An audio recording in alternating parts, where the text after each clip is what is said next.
तो दोस्तों स्वागत है आप लोगों का मेरे इस चैनल पर जहां मैं आपको मोबाइल रिपेयरिंग से रिलेटेड बहुत सारी बेसिक जानकारी देने वाला हूं। आज जो हमारा टॉपिक है वो पिछले टॉपिक से थोड़ा सा अलग है। मैंने पहला जो मेरा वीडियो बनाया था उसके अंदर मैंने अल्टरनेटिंग करंट और डायरेक्ट करंट बताया था। आप जाके मेरा जो वीडियो है वो देख सकते हो। दूसरा जो मैंने वीडियो बनाया था वो बनाया था वोल्टेज और करंट से रिलेटेड कि वोल्टेज क्या होता है, करंट क्या होता है मोबाइल के मदरबोर्ड में। तीसरा जो मैं टॉपिक आज जो बनाने वाला हूँ वो रजिस्टर से रिलेटेड बनाने वाला हूँ। ये टॉपिक बहुत ज्यादा इंपॉर्टेंट है बिकॉज आप देख सकते हो कि मदरबोर्ड में बहुत सारे रजिस्टर लगे होते हैं। जब आप मोबाइल का जब मदरबोर्ड निकालते हो तो मोबाइल के मदरबोर्ड में आपको बहुत सारे रजिस्टर लगे हुए दिखेंगे। उन सारे रजिस्टर के एप्लीकेशंस क्या क्या है हम वन बाय वन देखेंगे, लेकिन पहले हम ये जानेंगे कि रजिस्टर क्या होता है। तो आज का जो हमारा टॉपिक है वो है रजिस्टर से रिलेटेड। तो मैं यहाँ लिख देता हूँ रजिस्टर। ये रजिस्टर की स्पेलिंग है। अब रजिस्टर को समझने से पहले दिमाग में ये रखना कि रजिस्टर का जो सिंबॉलिक रिप्रेजेंटेशन होता है ना, सिंबल, रजिस्टर का सिंबल होता है आर। ठीक है, रजिस्टर का सिंबल क्या होता है? आर। उसको आर से डोनेट करते हैं। ठीक है, और रजिस्टर की जो यूनिट होती है वो होती है ओम। उसकी जो यूनिट होती है वो होती है ओम। इसको हम ऐसे भी लिख सकते हैं, इसको हम ऐसे भी लिख सकते हैं। ठीक है, तो रजिस्टर पढ़ने से पहले हमने उसका सिंबॉलिक रिप्रेजेंटेशन जाना। उसको हम लोग आर से डोनेट करते हैं। ठीक है, एंड उसका जो यूनिट है वो होता है ओम्स में। अब सिंबल कैसे बनाते हैं रजिस्टर का? तुम जब बोर्नियो खोलोगे, बोर्नियो एक एप्लीकेशन है जहां मदरबोर्ड के बहुत सारे डायग्राम्स आपको मिल जाते हैं, प्लस स्कीमेटिक डायग्राम भी मिलता है। अभी स्कीमेटिक डायग्राम जब हम पढ़ेंगे ना तो उस टाइम पे स्कीमेटिक को पढ़ने के लिए रजिस्टर कहाँ लगा है वो हम कैसे समझेंगे। तो मैं सिंपल सा एक रजिस्टर का सिंबॉलिक रिप्रेजेंटेशन यहाँ बना देता हूँ। रजिस्टर का जनरली जो सिंबॉलिक रिप्रेजेंटेशन होता है वो कुछ ऐसे होता है। ये ऐसे ऐसे अगर कभी तुमको कोई भी डिवाइस दिखे तो समझ जाना वो रजिस्टर है। क्या है? ऐसे आर से डोनेट होगा और उसको रजिस्टर समझ जाना। ठीक है, तो हमने यहाँ क्या क्या देख लिया? पहले तो चीज रजिस्टर देख लिया जिसकी यूनिट क्या होती है, सॉरी जिसकी यूनिट क्या होती है? ओम। जिसको हम काय से डोनेट करते हैं? आर से। और ये उसका होता है सिंबल, SYMBOL, सिंबल। रजिस्टर को ऐसे हम लोग रिप्रेजेंट करते हैं। अब इस चीज को समझने के बाद हम ये समझेंगे कि रजिस्टर जो है, जो हम लोग मोबाइल के मदरबोर्ड में लगाते हैं रजिस्टर, वो कैसे कैसे और क्या काम करता है। तो रजिस्टर का काम समझना बहुत ज्यादा इंपॉर्टेंट है क्योंकि जब तक हम रजिस्टर का काम नहीं समझेंगे, उसका बेसिक काम क्या है मदरबोर्ड में, हमको वो नहीं समझ में आएगा तो हम ये जान ही नहीं पाएंगे कि ये कंपोनेंट जो रजिस्टर है वो यहाँ क्यों लगा है, इस एरिया में क्यों लगा है, यहाँ क्यों लगा है। जैसे अगर मैं ये बोलूं कि रजिस्टर को आपने चार्जिंग सेक्शन में क्यों लगाया है, डिवाइडर सर्किट के अंदर रजिस्टर क्यों लगा है, फिर रजिस्टर हमारा रिंगर सेक्शन के अंदर क्यों लगा है, फिर हमारा रजिस्टर टच सेक्शन में क्यों लगा है, रजिस्टर हमारा सीपीयू के पास क्यों लगा है, ये थर्मिस्टर क्या होता है, वेरिएबल रजिस्टर क्या होता है, डुअल रजिस्टर क्या होता है, तो वो सारी चीजें हम देखेंगे। लेकिन उसको समझने से पहले हमको ये तो जानना बहुत जरूरी है ना कि रजिस्टर होता क्या है। तो रजिस्टर को समझने के लिए मैं आपको बेसिक जानकारी दूंगा, उसके बाद तुमको शायद रजिस्टर बहुत इजीली समझ में आ जाए।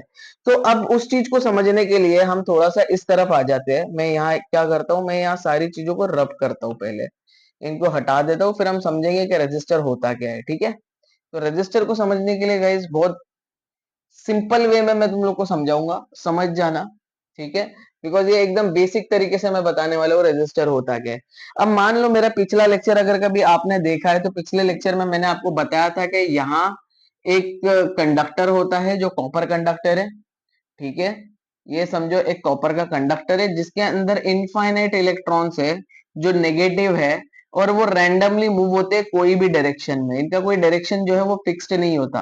तो अभी मैं अज्यूम करता हूँ ये इलेक्ट्रॉन्स है वो कोई भी डायरेक्शन में जो है वो घूम रहे हैं, नाच रहे हैं, कुछ भी कर रहे हैं पूरे कंडक्टर के अंदर। ठीक है, तो इनका डायरेक्शन में ना पूछ रहा हूँ और ना डायरेक्शन इनका कोई फिक्स रहता है, तो ये ऐसे घूमते रहते, नाचते रहते कहीं भी। जब ये कंडक्टर ऐसे ही पड़ा है तो अभी तो ये इलेक्ट्रॉन्स ऐसे है, नेगेटिवली चार्ज है और वो किधर भी घूमते हैं उनकी मर्जी के हिसाब से। तो ये इलेक्ट्रॉन्स अभी रैंडमली कोई भी डायरेक्शन में मूव हो रहे हैं, इनका कोई डायरेक्शन अभी फिक्स्ड नहीं है। तो ये मान लो कि अभी ये कंडक्टर है जिसके अंदर इलेक्ट्रॉन्स जो है वो भर भर के पड़े हुए हैं। ठीक है, और इनके डायरेक्शन अभी फिक्स्ड नहीं है। अब मैं क्या करता हूं, इसी कंडक्टर को मैं अब क्या करता हूं, मैं यहां से अब डीसी सप्लाई दे देता हूं। डीसी सप्लाई दे देता हूं। डीसी सप्लाई आप जानते हो कि डीसी सप्लाई में एक पॉजिटिव होता है, एक नेगेटिव होता है। और वो सप्लाई जब मैं इस कंडक्टर के ऊपर कनेक्ट करूंगा, एक टर्मिनल क्या होता है पॉजिटिव, दूसरा टर्मिनल क्या होता है नेगेटिव। और जब मैं इस पॉजिटिव और नेगेटिव टर्मिनल मतलब वोल्टेज, वोल्टेज को हम V से डोनेट करते हैं, ठीक है। जब मैं यहाँ वोल्टेज अप्लाई करूंगा, वोल्टेज मतलब एक पॉजिटिव और नेगेटिव चार्ज, बहुत ज्यादा पॉजिटिव प्लेट में, ये जो प्लेट है उसमें बहुत ज्यादा पॉजिटिव पोलैरिटी है, और यहाँ जो प्लेट है, जो छोटी प्लेट है, जहाँ बहुत ज्यादा नेगेटिव पोलैरिटी है। जब ये दोनों एक साथ आते हैं ना, तो वहां एक पोटेंशियल बैरियर बनता है। मैंने पिछले वीडियो में ये बता चुका हूँ, तो थोड़ा सा कम बताऊंगा। तो उसको हम लोग बोलते हैं वोल्टेज। तो जब मैं ये वोल्टेज देता हूं ना, तो दिमाग में ये रखना कि ये जो नेगेटिव पार्टिकल्स है या फिर ये जो नेगेटिव चार्जेस है, ये यहाँ पहुंचेंगे। समझो ये नेगेटिव चार्जेस अभी घूम कर कहाँ पहुंचे, समझो इस तरफ पहुंचे, समझो ये घूम रहे हैं नेगेटिव चार्जेस। जब मैंने वोल्टेज अप्लाई किया तो वो यहाँ है। तो ये नेगेटिव चार्जेस जब यहाँ आएंगे तो वो देखेंगे इलेक्ट्रॉन्स ऑलरेडी नेगेटिव है, तो ये नेगेटिव नेगेटिव क्या करेंगे, एक दूसरे को रिपेल करेंगे। तो ये इस तरफ मूवमेंट होगा इनका। तो ये इलेक्ट्रॉन्स जो है ना, पहले यहाँ थे वो अब इस तरफ मूव करना चालू करेंगे, बिकॉज यहाँ से प्रेशर लगेगा, क्योंकि नेगेटिव नेगेटिव क्या करेगा, उसको रिपेल करेगा। अब यहाँ बैठा है पॉजिटिव, ये पॉजिटिव क्या चाहेगा, ये जो पूरा पॉजिटिव है ना, ये पॉजिटिव क्या चाहेगा कि ये जो नेगेटिव है सारे के सारे पॉजिटिव के पास चले जाए। तो हमको तो पता है इसके जो इलेक्ट्रॉन्स होते हैं वो नेगेटिव चार्ज होते हैं, और ये पोलैरिटी पॉजिटिव होता है, सारे इलेक्ट्रॉन्स इसकी तरफ मूव होना चालू हो जाएंगे। तो जब ये सारे इलेक्ट्रॉन्स इसकी तरफ मूव होना चालू होंगे, तो मैं ये बोल सकता हूं कि नेगेटिव से पॉजिटिव की तरफ इलेक्ट्रॉन्स का मूवमेंट होगा। इलेक्ट्रॉन्स का जो मूवमेंट होगा वो कहां से कहां होगा, नेगेटिव से निकलेगा, और वो पॉजिटिव की तरफ इलेक्ट्रॉन्स का मूवमेंट होगा। जब मूवमेंट होगा इलेक्ट्रॉन्स का, तो दिमाग में रखना कि जो पहले इलेक्ट्रॉन्स रैंडमली मूव हो रहे थे, अब वो एक पर्टिकुलर डायरेक्शन में मूव होना चालू हो जाएंगे। तो कैसे मूव हो गए ये देखो। समझो ये मेरे पास एक कंडक्टर है, जिसके अंदर इलेक्ट्रॉन्स पहले के इसमें रैंडमली मूव हो रहे थे कोई भी डायरेक्शन में, अब उनका डायरेक्शन हो गया है फिक्स्ड। जो पहले कहीं भी कोई भी डायरेक्शन में मूव हो रहे थे, अब उनका डायरेक्शन क्या हो गया है फिक्स्ड। ये मैंने फिक्स डायरेक्शन वाले इलेक्ट्रॉन्स बना दिया।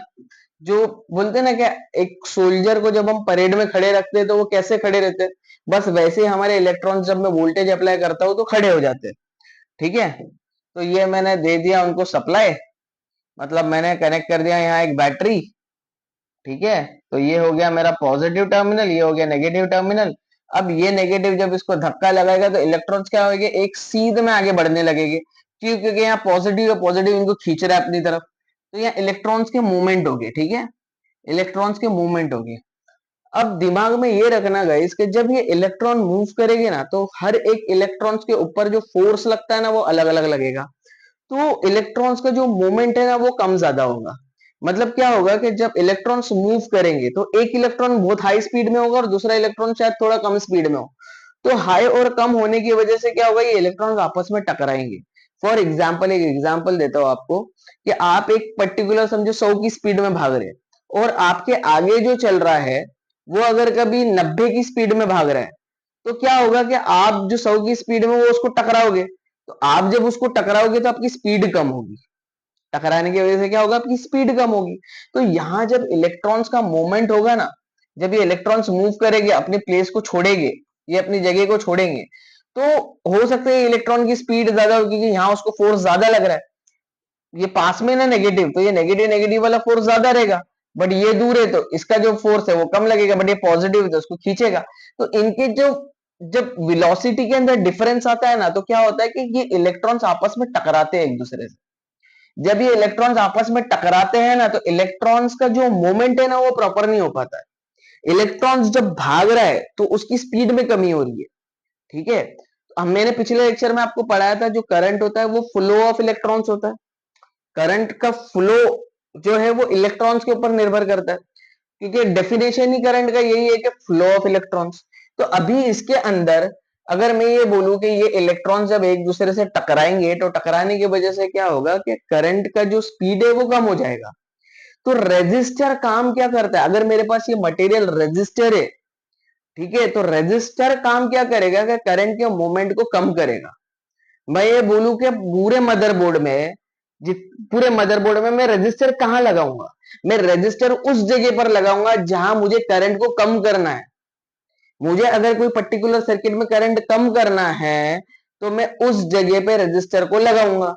रजिस्टर लगाऊंगा तो करंट कम हो जाएगा। अब मैं रजिस्टर कहाँ कहाँ लगाता हूँ, तो एक डिवाइडर सर्किट बनता है, जब करंट कम जाए तो वोल्टेज भी कम होता है। अच्छा, रजिस्टर अगर कभी मैंने लगा दिया ना, तो रजिस्टर सिर्फ करंट को कम करने का काम नहीं करता, वोल्टेज को भी कम करता है। वो कैसे करता है अब हम देखेंगे।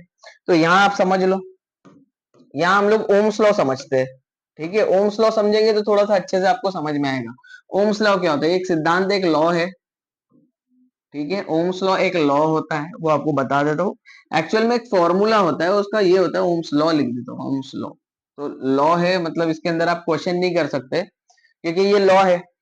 तो वोल्टेज जो होता है, voltage V is equal to I R होता है, आई आर। सिंपल सा फॉर्मूला है, 10th स्टैंडर्ड अगर आपने पढ़ा होगा तो आपको बहुत इजीली आ जाएगा कि ये क्या होता है। जो वोल्टेज होता है ना, जैसे मैं यहाँ लिख देता हूँ पूरा पूरा, जो वोल्टेज होता है, वोल्टेज होता है वो डायरेक्टली प्रोपोर्शनल होता है करंट के, प्रोडक्ट ऑफ करंट और रेजिस्टर के, या फिर रेजिस्टेंस के। ठीक है, तो ये दोनों चीज मैंने लिख दिया। जो वोल्टेज है V, जो करंट है उसको मैंने I से डोनेट कर दिया, और रेजिस्टर है उसको R से डोनेट कर दिया। तो V is equals to I R होता है। मतलब अगर कभी तुम ये समझो कि मेरे पास अगर कभी कोई कंडक्टर है, ठीक है, मेरे पास ये एक कंडक्टर है, इसका रेजिस्टेंस मुझे मालूम करना है।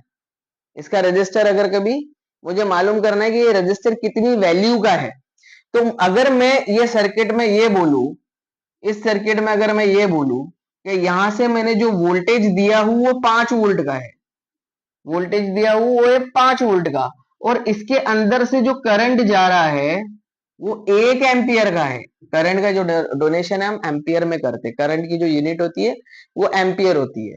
तो अगर मैं ये बोल दूं यहां से मैंने 5 वोल्ट अप्लाई किया और करंट इसके अंदर दौड़ रहा है 1 एम्पियर का, तो इस फॉर्मूले के हिसाब से मैं वोल्टेज की जगह पे 5 रख दूं, तो ये V की जगह पे मैंने 5 रख दिया। करंट की जगह पे क्या मैं 1 रख दूं, करंट की जगह पे मैंने 1 रख दिया। और जो रेजिस्टर है वो तो मुझे मालूम नहीं है, वो तो मुझे पता करना है, रेजिस्टर मुझे पता नहीं है। तो जब मैं इनको सॉल्व करूंगा तो क्या मैं ये बोल सकता हूँ 1 इंटू आर, आर होगा तो ये 5 इज इक्वल टू आर होगा। तो रेजिस्टर की वैल्यू जो है वो 5 हो जाएगी। तो मैं ये बोल सकता हूँ दैट यहाँ जो रेजिस्टर लगा है वो 5 ओम का लगा है। ठीक है, यहाँ रेजिस्टर जो लगा है वो कितने ओम का लगा है? 5 ओम का। अब एक चीज दिमाग में रखो कि यहां तो ये मैंने पूरा फॉर्मूला समझा दिया आपको, लेकिन ये रजिस्टर काम कैसे करेगा सर्किट में? ये एक्चुअल में करता क्या है? ये क्रिएट करता है वोल्टेज का ड्रॉप। मतलब मैं ये बोल दूं कि रजिस्टर जहां भी लगा होगा ना, वो वोल्टेज कम होगा और करंट भी कम होगा। जैसे एक एग्जांपल आपको लेके बताता हूँ। अभी समझो मैंने यहाँ एक फॉर्मूला तो ऐसा सिंपल लिख दिया, जैसे मैंने लिख दिया कि V जो होता है, V जो होता है वो equal to I into R होता है। मतलब voltage is equal to current into resistance. ठीक है, तो अगर मैं ये बोल दूं कि रेजिस्टेंस की वैल्यू को मैं फिक्स रखता हूं, अब इस फॉर्मूले को थोड़ा सा ना मैं ऐसे लिखता हूं, देखो, R is equal to V by I, resistance is equal to voltage divide by current. ठीक है, अब समझो क्या इस फॉर्मूले के हिसाब से ये और ये दोनों फॉर्मूला सेम है, सिर्फ मैंने क्या किया कि रेजिस्टेंस का मान निकालना तो इसको नीचे लेके आ गया।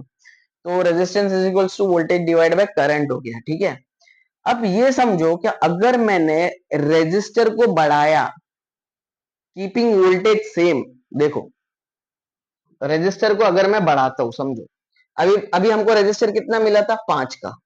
ठीक है, थोड़ी देर पहले अभी मैंने जो सॉल्व किया था उसमें रेजिस्टर का मान क्या आया था मेरे को? 5। अब क्या करता हूं मैं, रेजिस्टर का मान ना बढ़ाकर कर देता हूं 10। रेजिस्टर का मान मैंने बढ़ाकर क्या कर दिया?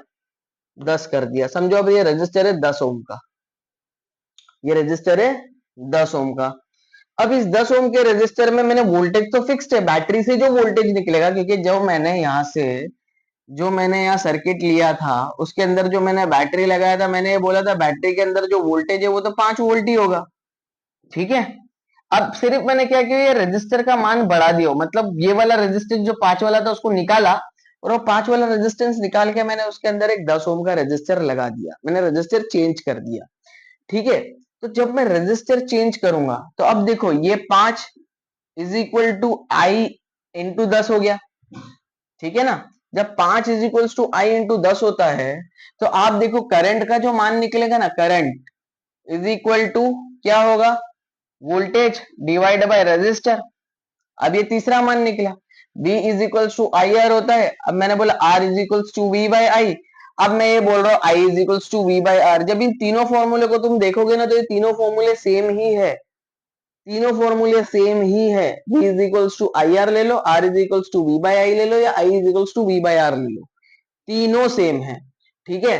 तो अभी मुझे सिर्फ करंट निकालना है, तो करंट निकालने के लिए मैं क्या करूंगा, वोल्टेज तो हमारे पास दिया हुआ था 5, रेजिस्टेंस मैंने ले लिया 10, तो 5 डिवाइड बाय 10 कितना होता है, 1/2।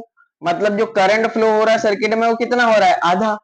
लेकिन इसके पहले जो मैंने सर्किट लिया था तुमको याद आ रहा होगा कि उसके अंदर रेजिस्टेंस था 5, है ना। मैंने यहां से वोल्टेज अप्लाई किया था 5 वोल्ट का, ठीक है, और करंट यहां से दौड़ गया था 1। तो यहां आप देख सकते हैं, इन दोनों को कंपेयर करो, आपको इसमें दिख रहा होगा कि रेजिस्टेंस 5 है तो करंट ज्यादा है, बट ये रेजिस्टेंस 10 हो गया तो करंट कम हो गया, देखो आधा हो गया। तो वैसे ही अगर कभी मैं यहाँ रेजिस्टेंस 10 की जगह पे अगर 20 ले लूं तो यहाँ करंट और कम हो जाएगा। यहाँ अगर मैं रेजिस्टेंस को 100 ले लूं कीपिंग वोल्टेज सेम, तो यहाँ करंट और कम हो जाएगा। तो जैसे जैसे रेजिस्टेंस जो है वो बढ़ता जा रहा है वैसे वैसे करंट जो है वो कम होता जा रहा है। और ये बात जान लो कि अगर ये फॉर्मूले के हिसाब से अगर मैं ये बोल रहा हूँ करंट कम हो रहा है तो उसके डायरेक्टली प्रोपोर्शनल वोल्टेज भी, मतलब वोल्टेज भी कम होगा। दिमाग में रखो कि अगर करंट कम हो रहा है मतलब वोल्टेज भी कम होगा इस रेजिस्टेंस की वजह से, क्योंकि वोल्टेज और करंट डायरेक्टली प्रोपोर्शनल है। ठीक है गाइस, तो रेजिस्टर के अंदर ये जो इंपॉर्टेंट चीज थी वो मैंने आपको बता दिया। अब यहाँ जो है ये फॉर्मूले के हिसाब से हमको ये समझ में आ गया कि रेजिस्टर अगर कभी बढ़ेगा तो करंट जो है वो कम होगा, वोल्टेज कम होगा। लेकिन अगर रेजिस्टर कम हुआ तो उस टाइम पे करंट भी ज्यादा होगा और वोल्टेज भी अच्छा खासा जाएगा, मतलब जितना सर्किट में वोल्टेज है उतना चला जाएगा। समझो पूरे पीसीबी में अपने 5 वोल्ट ही होता है, मैंने बहुत ज्यादा हाई वैल्यू का रेजिस्टर लगा दिया तो वोल्टेज कम हो जाएगा, करंट भी कम हो जाएगा। ठीक है। फिर वो करंट को कंपेंसेट करने के लिए हम लोग कॉइल वगैरह लगाते हैं, वो फंडामेंटल्स में आपको बाद में बताऊंगा। लेकिन अभी फिलहाल ये समझ लो कि वोल्टेज अगर कभी बढ़ता है तो करंट बढ़ेगा, लेकिन रेजिस्टर अगर कभी मैंने लगा दिया तो वहां रेजिस्टर की वजह से वोल्टेज भी कम होगा, करंट भी कम होगा। ठीक है।